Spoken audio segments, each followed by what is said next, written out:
들은 자기 자신이 가지고 있는 부족함을 꺼내는데 상당히 주저해요.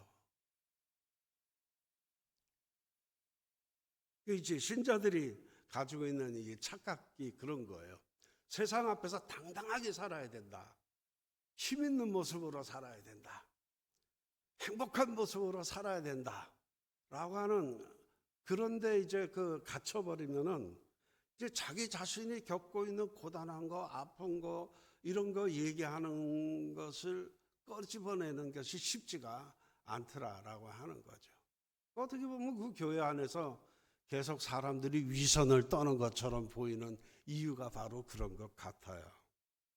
근데 오늘 사도 바울은 이 고린도 교회 교인들에게 어떤 위로를 하면서 무엇부터 얘기를 하는가 하면 자기 고백부터 얘기를 하고 있잖아요.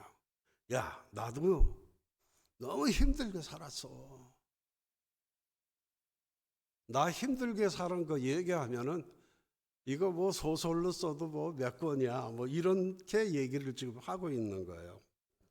오늘 봉독한 본문 말씀에도 그렇죠. 우리가 아시아에서 당한 환난을 얘기하자면, 그렇죠, 너무 힘겨워서 살 소망이 끊어질 정도였다. 그렇죠? 매일매일 죽고 싶었다. 이 얘기입니다. 너무 힘들었다. 너무 고통스러웠다. 복음을 전하고 있으면서도 너무 힘이 들어서 살 소망이 끊어질 그런 상황까지 내가 있었다. 그러면서 덧붙여서 얘기하는 게, 그런데 그런 가운데서 난 정말 하나님 의지하는 법을 배웠어. 하나님 의지하는 법을 배웠어. 지금 이 얘기를 지금 하고 있는 겁니다. 이런 힘든 고단한 상황을 통해서 나는 정말 하나님을 의지하는 사람이 됐어. 이렇게 지금 고린도 후서를 지금 시작을 하고 있는 겁니다.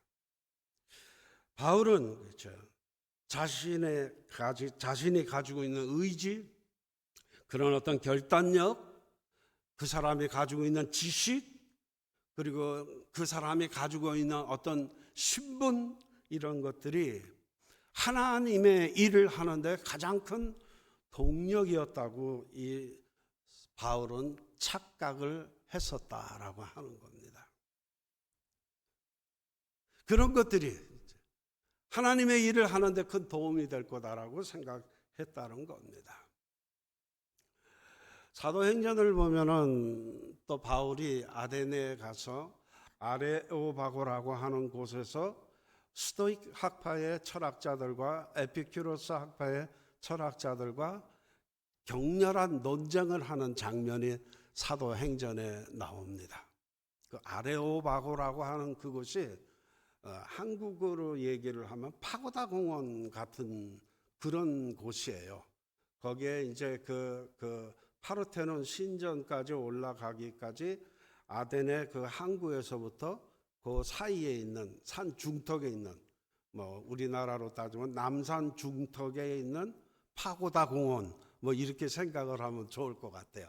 그러니까 거기는 온갖 사람들이 다 모여 있는 곳이에요. 뭐 장사하는 사람, 뭐 또 무슨 뭐 변사들, 뭐 그 온갖 여러 곳에서 온 사람들이 모여 있는 그곳에서 이 스토이고 학파의 철학자들과 에피큐로스 학파의 철학자들과 격렬하게 논쟁을 하는 장면이 나옵니다. 나중에 사도 바울은 그때의 상황을 얘기를 하면서 다시는 내가 그런 무익한 논쟁은 하지 않겠다라고 얘기를 해요. 사도 바울은 자신이 가지고 있는 지식으로 그 스토익 학파의 철학자들과 에피큐로스 학파의 철학자들을 설득시킬 수 있을 것이다라고 자신을 했던 것 같은데 거기서 실패를 했단 말이에요. 그리고 나서 하는 얘기가, 난 앞으로 그런 논쟁 안 할 거야. 그런 논쟁 안 할 거야.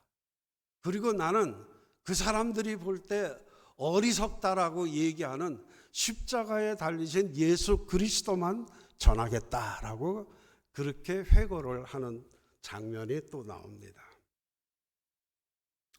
알다시피 바울은 당대 최고의 그 율법사인 가마리엘이라고 하는 선생의 문화에서 최고의 모범생, 학생으로 그렇게 교육을 받은 사람입니다. 이 율법의 열심으로는 누구도 바울을 따라갈 사람이 없었다라고 이 얘기를 합니다. 근데 바울은 또 그것도 이렇게 얘기를 하죠. 나의 그 지나친 율법을 아끼는 마음이 사람을 죽이는 자리까지 가게 될 줄은 나도 몰랐어. 스테반을 죽이고 나서 그가 그 스테반을 죽이는 일에 앞장섰던 자기 자신을 회고하면서 하는 얘기예요. 나의 지나친 율법이, 나의 지나친 율법을 사랑하는 마음이 하나님께서 가장 소중히 여기는 사람을 죽이는 일로 이것이 결론되어졌다. 잘 모르겠다. 세상 일 잘 모르겠다. 하나님의 일을 가지고 그 좋은 동기를 가지고 나는 이 일을 시작했는데 이것이 가장 하나님이 기뻐하시지 않는 일이 결론적으로 이렇게 만들어졌으니까 난 너무 속상하다.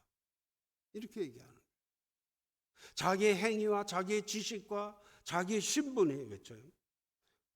자기는 난지 8일 만에 할례를 받은 유대인 중에 유대인이라고 얘기를 하고 있지 않습니까?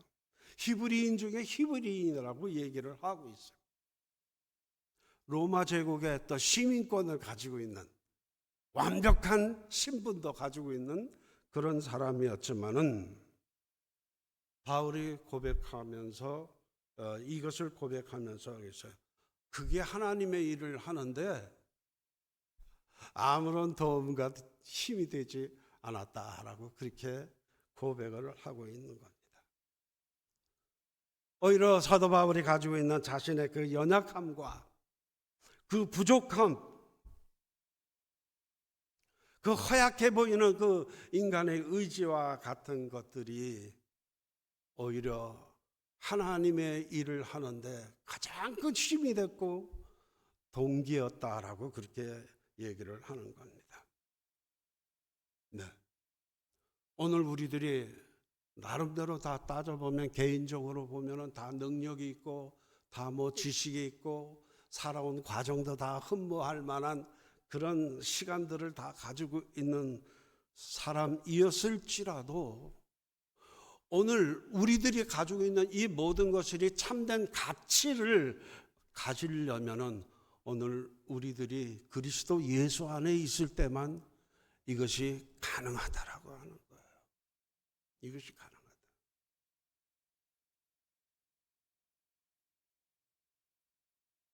우리 정도의 이제 그 인생을 사는 사람들이 할 수 있는 얘기가 있잖아요. 야, 내가 지나온 시간은 이렇게 살았는데 살다 보니 야, 인생은 이런 거더라라고 얘기할 때가 우리 정도는 얘기를 할 수 있을 것 같아요. 네. 사도 바울이 그렇게 얘기를 하는 거예요. 아, 우리가 하나님의 은혜 속에 있었어. 하나님의 은혜 속에 있었다. 또 그리스도스. 우리가 그리스도 예수 안에 있었다. 했어요.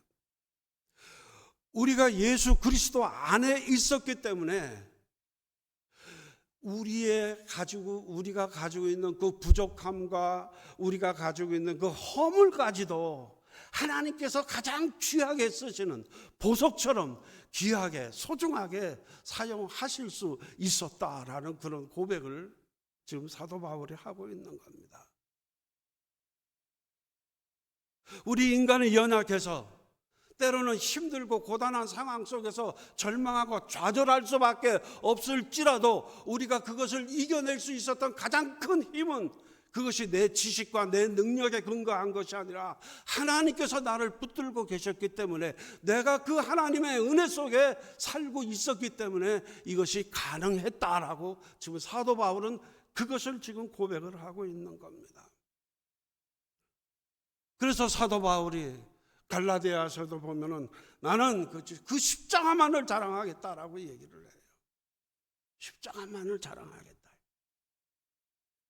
또 빌립보서 3장에도 보면은 내가 가진 그 모든 귀한 것, 사람들이 볼 때는 정말 흉내낼 수 없는 그 지식, 신분, 이 모든 거 다 배설물로 다 여기고 이거 다 내려놨다라고 얘기를 합니다. 네, 내가 가지고 있는 힘과 세상의 방법으로는 하나님의 나라를 결코 이루어 갈 수 없다는 지금 고백을 지금 바울이 고린도 교회 교인들에게 하고 있는 거예요.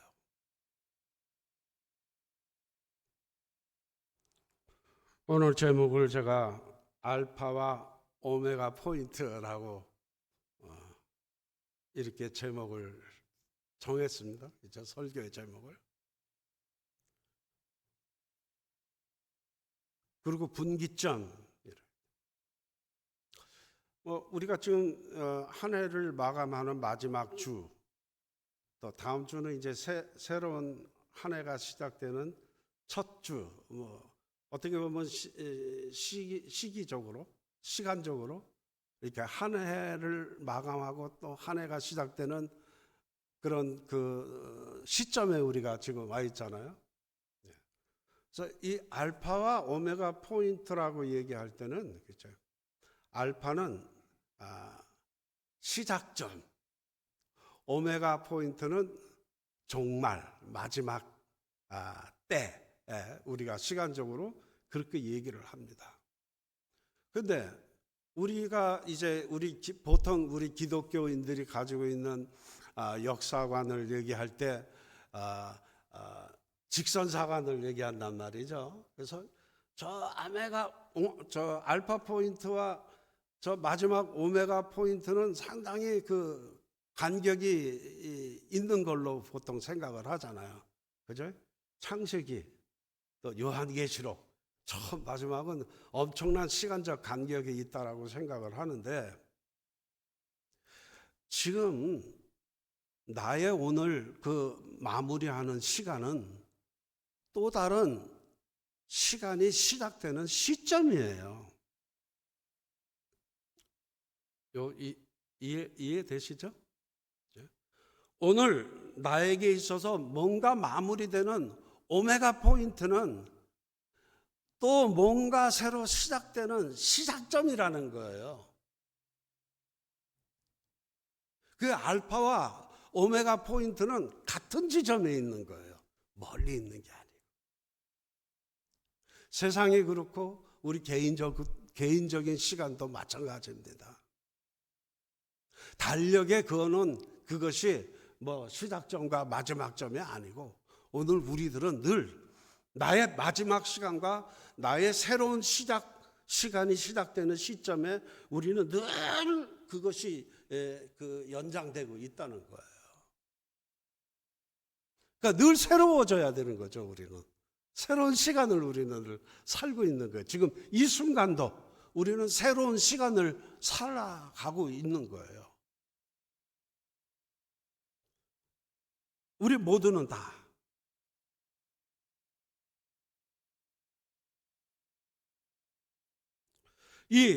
그렇기 때문에 이 순간순간마다 우리는 내가 살아온 삶을 뒤돌아보면서 내가 앞으로 살아가야 될 그 시간들을 또 어떻게 살아야 될 것인가를 늘 끊임없이 생각을 해야 되는 거예요. 연말이 돼서 한꺼번에 이거를 갖다가 결산하는 것이 아니고, 매 순간순간마다 우리는 나의 지나온 시간들을 계속 반추해 봐야 되고, 매 순간마다 나는 내가 앞으로 살아가야 될 시간들을 어떻게 살아야 될 것인가라고 하는 그 목표와 방향을 늘 가져야 된다라고 하는 거예요. 이민 생활이 저는 올해 31년이 지나가고 이제 32년째 들어옵니다. 제가. 처음 내가 미국에 와가지고 우리 한인 이민 교회를 보면서 느낀 것은 뭐였는가 하면 왜 이렇게 사람들의 마음 가운데 분노가 가득할까? 분노가 가득해. 사람들이 웃을 줄을 몰라. 그리고 다 우울증에 걸려 있어. 의심이 많고. 뭐 새로 만나는 사람을 이렇게 환한 표정으로 이렇게 반갑게 맞이하는 것보다는 요 놈은 뭐 하다가 온 놈이지? 뭐 이런 시선으로 사람을 쳐다보는 것 같은 그런 느낌들이 있었어요. 왜 이 사람들 가운데서 이런 분노가 이렇게 가득할까? 근데 내가 몰랐던 거예요. 이미 교회뿐만 아니라 온 세상 모든 사람들이 다 그런 분노를 가지고 있는 거예요. 지금 미국 트럼프가 대통령이 당선이 되고 어쩌고 해서 막 이렇게 복잡하게 상황이 돌아가고 또 한국도 무슨 탄핵을 하니 어쩌니 해가지고 복잡하고 돌아가는데 여러 가지 좋은 말을 하는 것 같지만 그들이 하고 있는 말을 한꺼풀 이렇게 제껴 놓고 보면은 거기에는 분노가 가득 차 있는 거예요. 분노가 가득 차서 함께 더불어 살아가는 사람들에 대한 소중함, 그들에 대한 아낌, 그들에 대한 배려 이러한 것들이 전혀 없어. 분노만 가득해. 우리 잘 먹고 잘 사는데 옛날에 비하면 그렇잖아요. 우리 어렸을 때 1950년대, 60년대 그때 참 먹을 것도 귀하고 그럴 때 우리 힘들게 살았잖아요. 근데 지금은 훨씬 더 윤택한 삶을 우리가 살고 있음에도 불구하고 왜 마음속에는 더 분노와 미움과 시기와 같은 것들이 더 가득할까? 더 가득할까? 그러니까 제가 몰랐던 거예요, 젊어서. 사람들이 원래 그런 거라는 거를 몰랐던 거죠. 특별히 이 상황에 있는 사람들만 그렇다라고 경험이 없어서 그렇게 생각을 했던 거예요. 오랫동안 저도 살다 보니까 그렇죠. 사람들은 다 그렇구나. 그렇지. 다 그럴듯하게 사는 것 같아 보여도 그 속에는 사람들에게 드러낼 수 없는 아픔도 있고 슬픔도 있고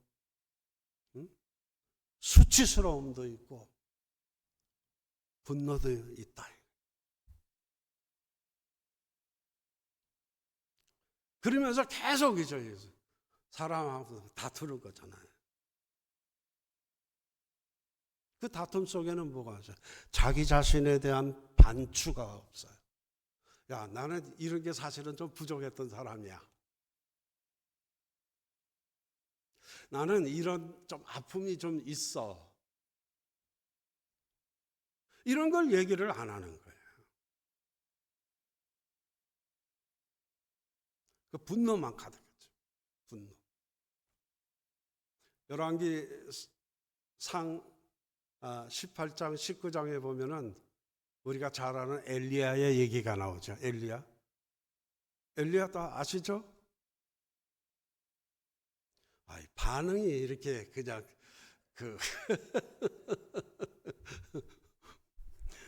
제가 신학교에서 학생들에게 강의를 할 때 제일 첫 시간에 하는 내용이 그럽니다.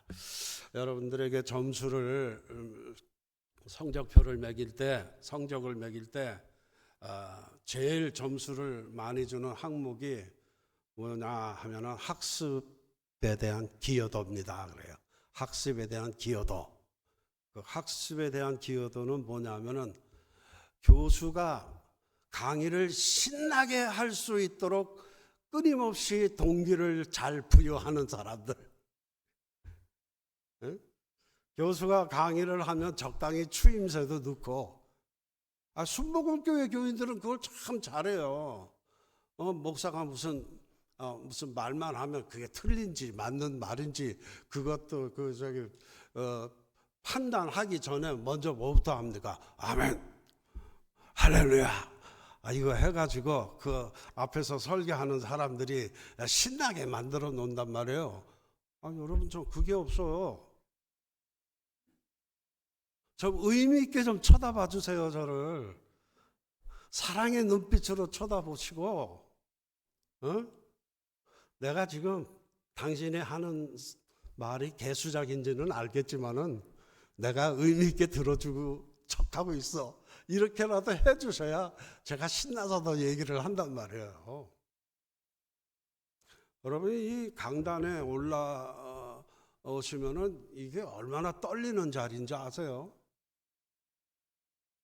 평생 제가 설교를 했음에도 불구하고 설교하러 올라오면 여전히 떨려요.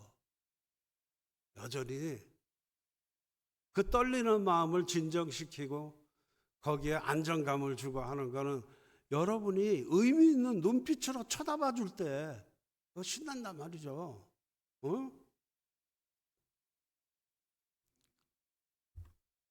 그러니까 제가 질문하잖아요. 열왕기상 18장 19장 보면은 엘리야라고 하는 사람 얘기가 나옵니다. 어떻게 해야죠? 여러분들은 이렇게라도 해야 될 거 아니야? 좀 주거니 받거니 하는 게 있어야지. 특히 이제 그 엘리야의 이야기를 통해서 우리가 익숙하게 알고 있는 거 있잖아요. 바알과 아세라 선지자 850명과 그 대결을 해가지고 이긴 사람, 그죠? 그래서 승리 후에 기도를 했더니 막 3년 반 동안 가물었던 이스라엘 땅에 비가 막 쏟아져 내렸다. 엄청난 어떤 승리의 기사,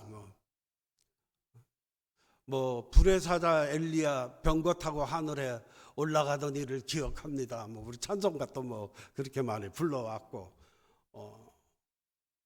그 승리한 엘리야에 대해서는 우리가 기억을 많이 하고 있는데, 엘리야가 엄청나게 좌절해가지고 속된 표현으로 하나님 앞에서 개지랄을 떨었던 거는 우리가 잘 몰라요. 19장에 보면은 로뎀 나무 밑에 지쳐 쓰러진 엘리야의 모습이 나옵니다. 왜냐하면 850대 1의 승리를 거둔 후에, 그리고 기도를 했더니 3년 반 동안 가물었던 그 땅에 그냥 비가 막 오고 하니까 엘리야가 너무 신이 난 거야. 그래서 그냥 허리에 띠를 띠고 누구에게 달려가요? 아합 왕의 아내인 그 이세벨 앞에 가가지고 너 봤지? 딱 하니까 이세벨이 뭐라 그래요? 너 죽일 거야 이 새끼야, 이러잖아. 이세벨이 내가 너 죽기까지는 내가 밥을 안 먹을 거야. 그 말에 이세벨이 아합이 도망갑니다. 도망을. 금세 그 갈멜산에서 그 850대 1의 엄청난 승리를 갖다가 경험한 이 엘리야가 이세벨의 그 아주 극악무도한 그 말 한마디에 도망을 가고 있어요, 지금. 그래서 어디까지? 로뎀 나무 밑에까지 가가지고 지쳐서 쓰러져 버린 거예요. 거기서 뭐라고 그냥 악을 씁니까? 하나님 차라리 날 죽이세요. 아니 갈멜산의 그 전투에서 이긴 지 24시간도 되지 않았어. 그렇게 그 이세벨 앞에 가서 큰 소리 치던 엘리야가 지금 로뎀나무 밑에서 그냥 지쳐 쓰러져 가지고 날 죽여 차라리 하나님한테 막 이렇게 악을 쓰고 있는 거예요. 차라리 그 승리를 경험하지 않았다면은 이렇게 더 절망스럽지도 않았을 텐데. 너무 죽고 싶습니다. 그 지쳐 쓰러진 엘리야에게 천사가 숯불에 구운 떡 한 덩어리와 물 한 병을 줍고, 야, 이거 먹어.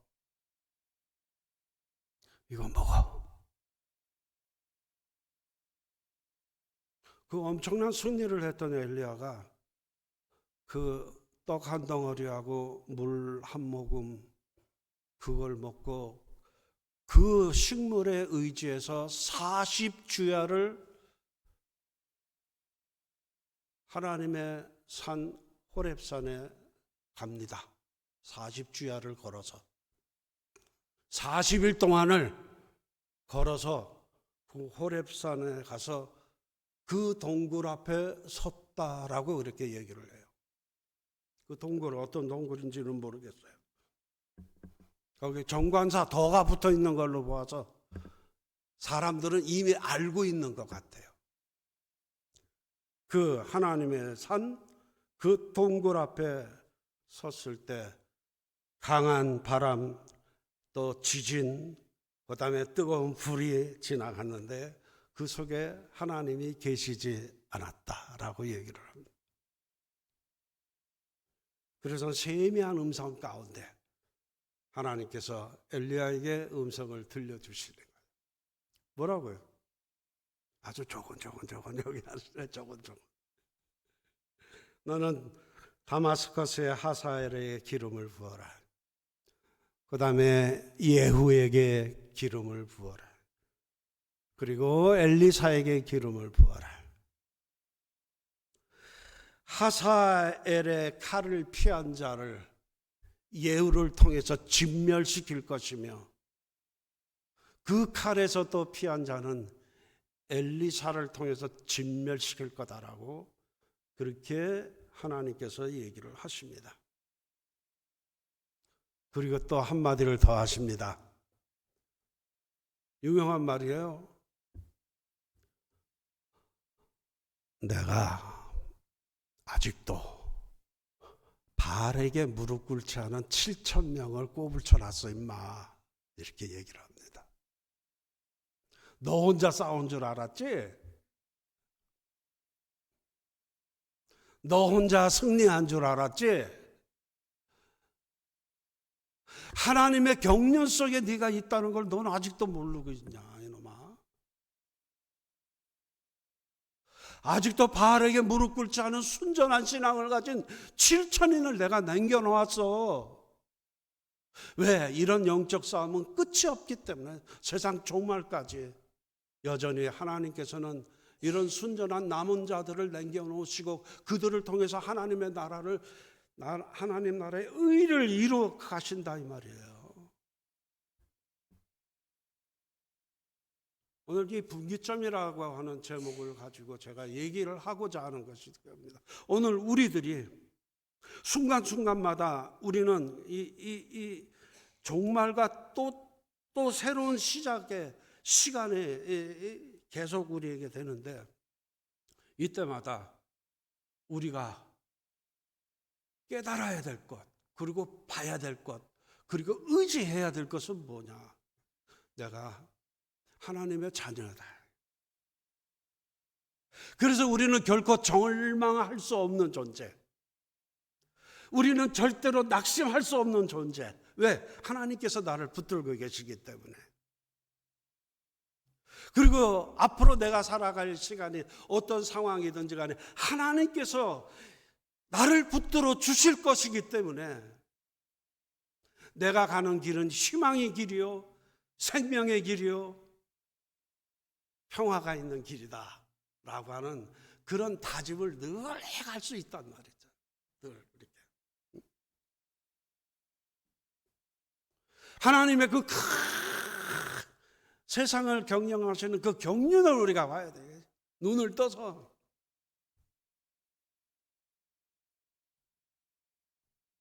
그 경륜을 보는 겁니다. 그러니까 제가 요즘 사람들을 많이 만나죠. 만나면서 또 가장 많이 하는 얘기는 그예요. 기도해. 기도해. 우리 생각은 이렇다 하더라도 그것을 어떤 결론을 만들어 가시는 분은 하나님이 하시는 일이니까 우리 그 맡기자. 너무 인간적인 계산하지 말자. 맡기자. 맡기자. 왜 하나님께서는 산호세 영락교회를 계속 존속시키고 계실까?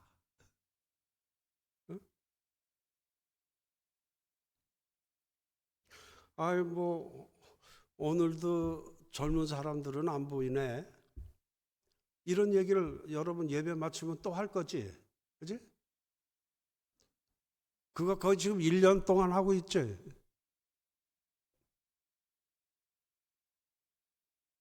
근데 왜 나는 여기 남겨놓고 있는 거지?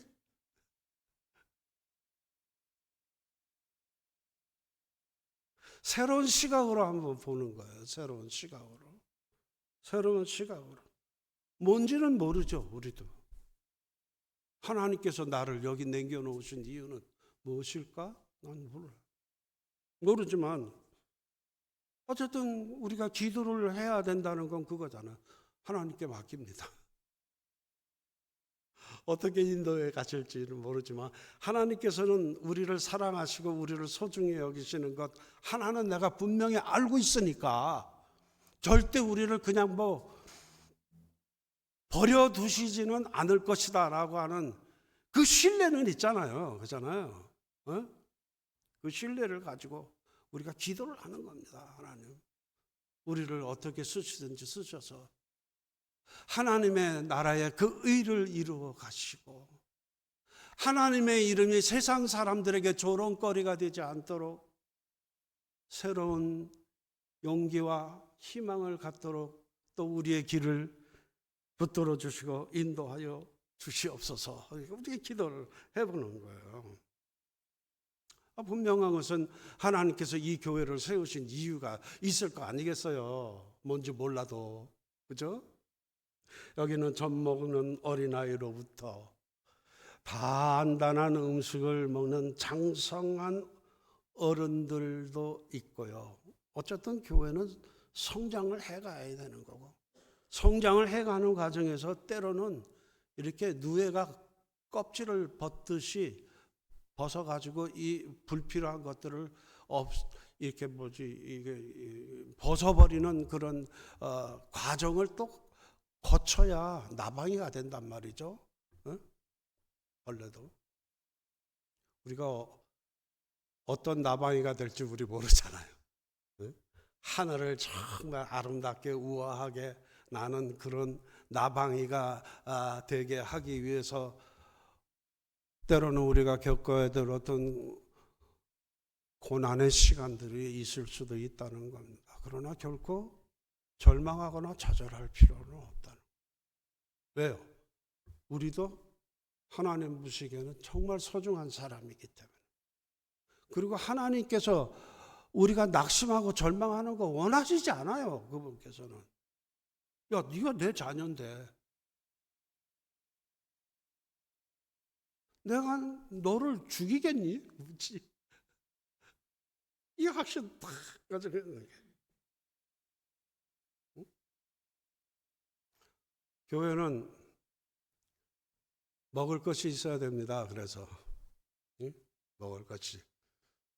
사실은 좀 빵 얘기를 좀 하려고 그랬는데 시간이 너무 많이 가서 먹을 것이 있어야 돼요. 먹을 것이 있어야 돼요.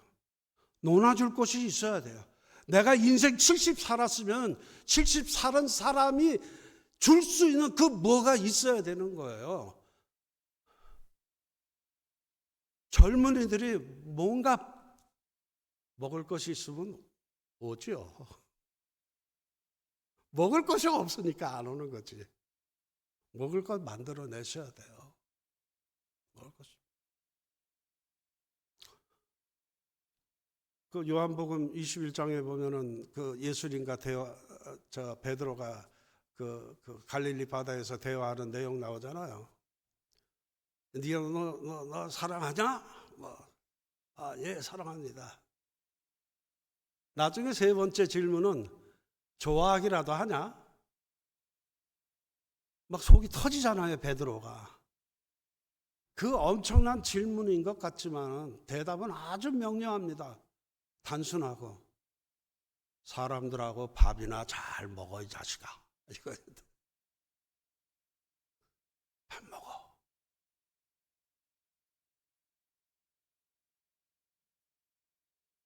논아줄 것이 있어야 되는 거예요. 근데 우리가 그걸 몰라. 내가 얼마나 많은 걸 갖고 있는지를 몰라. 왜냐하면은 지금까지 내가 살아온 것이 내 힘으로 살았다라고 생각을 하고 있지, 하나님의 은혜로 살았다는 생각을 하게 되면 내가 가진 이 모든 것이 다 사람들에게 나눠줄 것들이야. 우리 빈손으로 왔잖아. 빈손으로 우리가 이 땅에 왔는데 지금 얼마나 우리가 많은 걸 가지고 있어요. 그건 나눠주세요. 그게 나눠주세요.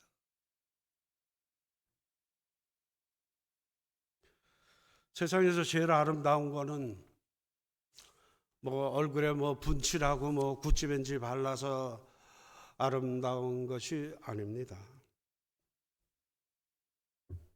살아있는 것이 제일 아름다워. 살아있는 것. 살아있는. 자꾸 이 교회가 빈자리가 자꾸 더 보이고 또 나는 늙어가고 그러니까 자꾸 허전한 마음 들어가지고 야 이거 우리다가 이거 교회 문 닫는 거 아니야? 그 문 닫는 거 왜 카운터타운을 하고 계세요? 어? 이거 사람들이 가득 채워질 것을 카운트해 하셔야지. 예? 먹을 게 있어야 사람들이 온다니까. 야, 그 교회 가니까 이거 하나는 죽이더라, 야. 그 목사들이 설교는 좀 허접스럽게 하는데, 야, 거기 밥 하나는 기가 막히게 좋아. 이거라도 있어야 사람들이 오지 않겠습니까? 밝은 미소, 아름다운 미소, 생명력 있는 미소, 나는 너를 가장 아끼는 사람이야 라는 그런 따뜻한 눈빛, 이런 것들이 교회가 살아있다는 가장 큰 증거 아니겠습니까? 그 교회 됩시다. 새해 끝까지 아멘 안 하고 지금 버티는 사람들은 뭡니까? 네, 기도하겠습니다. 하나님,